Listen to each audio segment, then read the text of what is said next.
Belakangan ini, dunia militer kembali ramai membicarakan kemenangan jet tempur J-10 asal China atas Rafale milik India.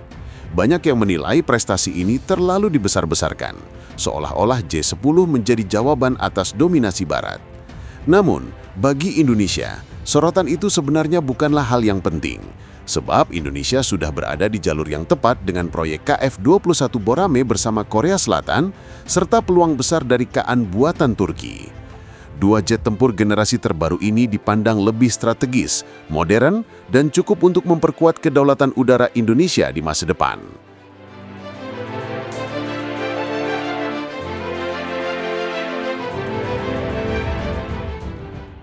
Urgensi Indonesia untuk membeli 42 unit jet tempur J-10 buatan China kian dipertanyakan.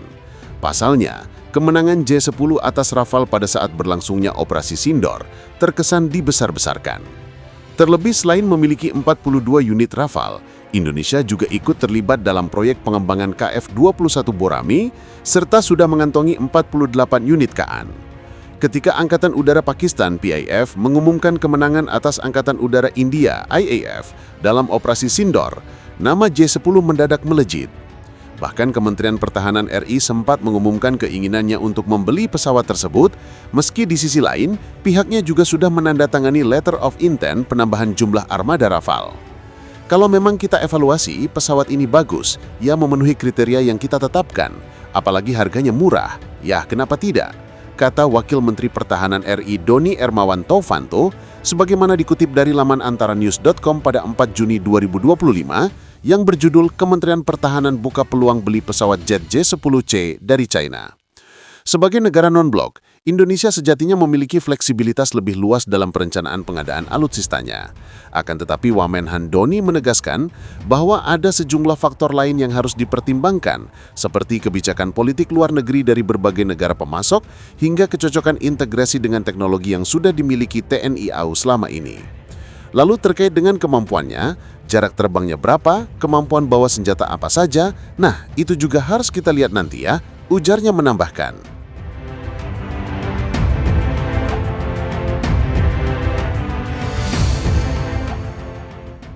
Rumor pembelian J-10 oleh Indonesia sampai sekarang memang masih sebatas wacana. Namun hal tersebut tidak menyurutkan komitmen NKRI untuk tetap setia bersama Rafale, bahkan terus mempersiapkan kedatangannya dengan serius.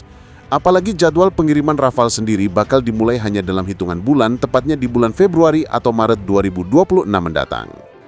Jauh sebelum Operasi Sindor, Indonesia sejatinya sudah memiliki perencanaan modernisasi alutsistanya tersendiri di luar pengadaan 42 unit Rafale. Sebelum pesawat buatan Dassault Aviation itu dibeli, NKRI juga sudah terlibat langsung dalam pengembangan KF-21 Borame bersama Korea Selatan bahkan sedari nol. Memang dalam perjalanannya, proyek ini sempat diwarnai drama terkait pembayaran hingga terseretnya 5 orang teknisi dari PT Dirgantara Indonesia atas dugaan kebocoran data sensitif pesawat. Faktanya, Pengadilan Distrik Seoul justru memvonis 5 orang teknisi tersebut bebas tanpa syarat, lantaran tidak ada bukti valid mengenai adanya blueprint pengembangan pesawat rancangan Korea Aerospace Industries tersebut dalam sebuah USB drive.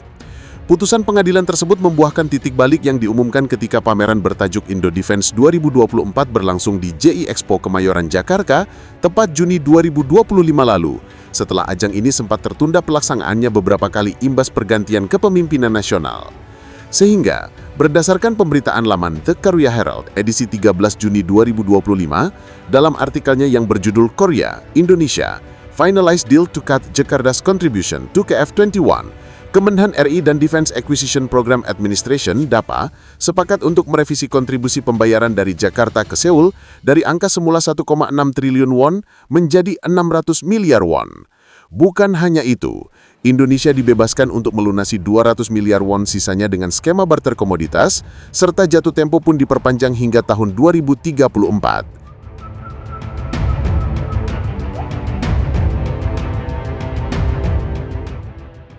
Dalam pameran bertajuk Indo Defense 2024 pula, Indonesia secara resmi mengumumkan pembelian 48 unit KAN, yang menandai bahwa produk ini menjadi jet tempur generasi kelima yang akan digunakan oleh TNI AU untuk pertama kalinya sepanjang sejarah.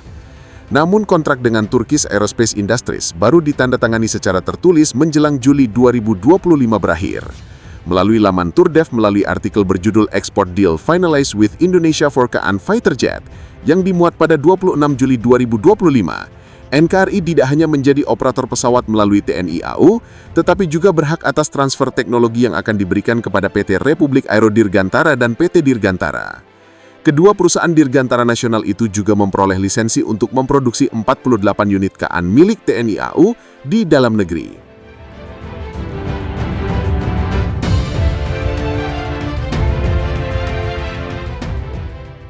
Kepemilikan Kaan sangat penting bagi Indonesia lantaran ditopang oleh mesin TF3500 dari TS US Engine Industries berdaya dorong 35.000 pon, membuat pesawat bisa melaju dengan kecepatan maksimum mencapai Mach 3.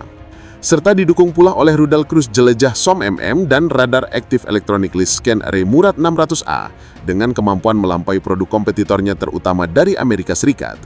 Kombinasi Rafale dengan pengembangan KF-21 Boramid dan Kaan tidak hanya menjadikan TNI AU semakin superior, tetapi juga turut memberikan pengaruh luar biasa bagi sejumlah negara lain yang semula hendak mengincar F-35 untuk beralih ke alternatif yang dinilai jauh lebih baik.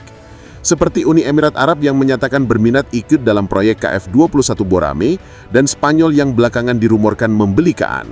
Meskipun faktanya, mereka justru memutuskan membeli 45 unit Hurjet.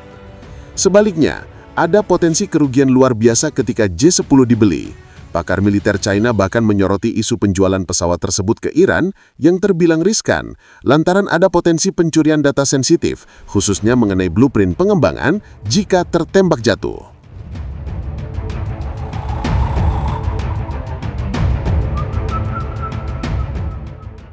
Meskipun versi ekspor J-10CE telah kehilangan beberapa teknologinya, kebocoran kode radar dan parameter rudalnya akan menimbulkan ancaman signifikan terhadap keamanan nasional Tiongkok. Ucap seorang pakar militer China dikutip dari artikel berjudul China's J-10CE Fighters Sitting Ducks for Israel Air Force, China's expert warns Iran not to rush in buying jets, yang dimuat oleh laman Eurasian Times pada Rabu 17 September 2025.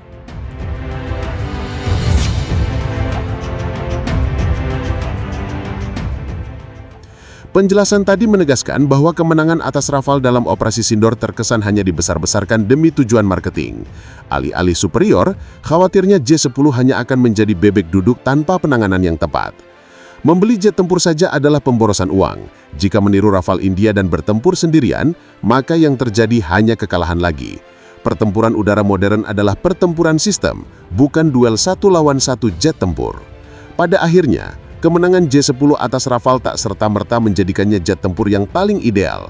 Indonesia tak perlu ikut terbawa hype, karena fokus utama justru ada pada pengembangan dan kerjasama strategis. Dengan hadirnya KF-21 Borame dan peluang besar melalui Kaan, Indonesia sedang menapaki jalan menuju kemandirian pertahanan udara. Dua jet tempur inilah yang diyakini akan cukup untuk menjawab tantangan regional sekaligus mengangkat posisi Indonesia di kancah internasional.